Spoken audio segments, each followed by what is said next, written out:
What is up, everybody? It's your boy, Matthew Walden, and this is Devotionables, brief devotions for busy people just like you. One thing that's true of you and I is that we love people, especially the ones that we get along with easily, right? And I think, there's a lot of things that can help us to get along with people.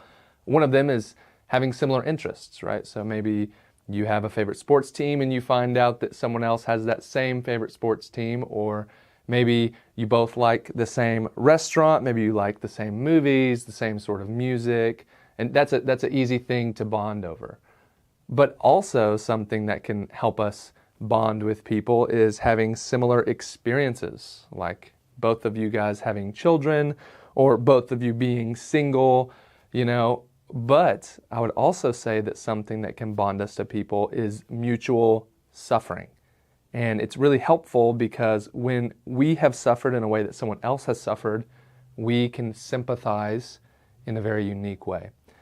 And today I want to point us to a passage in our weekly reading that reminds us that our Savior is a sympathetic Savior. And this is coming from the book of Hebrews chapter 4. Let me just read you these verses here at the end of the chapter. Verse 14 through 16 says, "Therefore, since we have a great high priest who has passed through the heavens, Jesus the Son of God, let us hold fast to our confession. For we do not have a high priest who is unable to sympathize with our weaknesses, but one who has been tempted in every way as we are, yet without sin. Therefore, let us approach the throne of grace with boldness, so that we may receive mercy and find grace to help us in time of need." And this passage reminds us not only that we have a sympathetic Savior, but that Jesus is our great high priest. He's not just a high priest like those of the Old Testament. Just like them, he too has suffered, but unlike them, he had no sin. So all of the priests in the Old Testament, they were high priests, some of them, and they had to actually go and offer sacrifices before they could approach God to offer sacrifices for the people of Israel. Jesus is not like that. He is sinless and pure before God. So he can still sympathize with our weaknesses, but he has no sin. And I love what this passage says. It says, since we have a great high priest, that is Jesus, the Son of God, let us hold fast to our confession.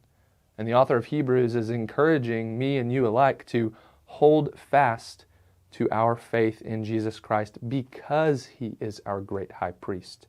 And goes on and says, let us hold fast to our confession of faith because we have a high priest, not just any high priest, but a high priest who is able to sympathize with our weaknesses, who has been tempted in every way in which we have, but without sin. Just think about the early chapters there of the Gospel of Matthew. Jesus being tempted 3 separate times after being in the wilderness for 40 days without food and water.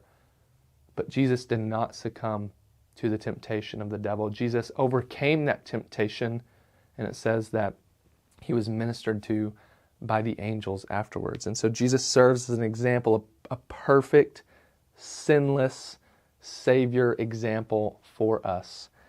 And then the author of Hebrews continues on and says, therefore, because our Savior can sympathize with our weaknesses and is without sin, let us approach the throne of grace with boldness, so that we may receive mercy and grace to help us in our time of need. And I think back to the Old Testament, to the book of Esther. And in the book of Esther, one of the biggest, probably the climax of the story is when Esther actually approaches the king on his throne. And there's a chance that she's going to be killed because in that time you did not approach a king on his throne unless you were summoned. But the king points his scepter out to Esther, pardons her, does not kill her, and ultimately Esther, the thing that she asks the king for, saves all of the people of Israel. And so that's a picture that you can't just approach a king on his throne. Who do you think you are? And the matter of the fact is, you and I have no standing of our own to approach God.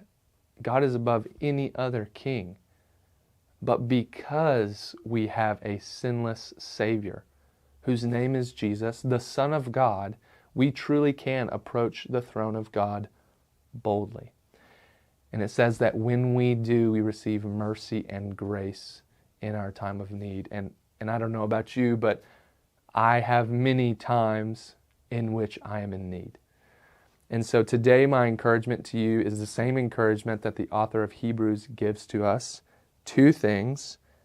Hold fast to your confession of faith because you have a great high priest whose name is Jesus.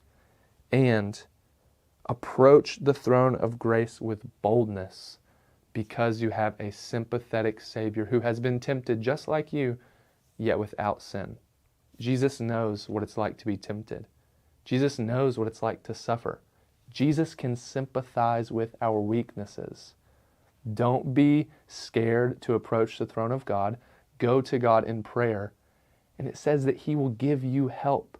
He will give you mercy. He will give you grace in your time of need. Pray that this is an encouragement to you today. Hope you have a good one. Bye.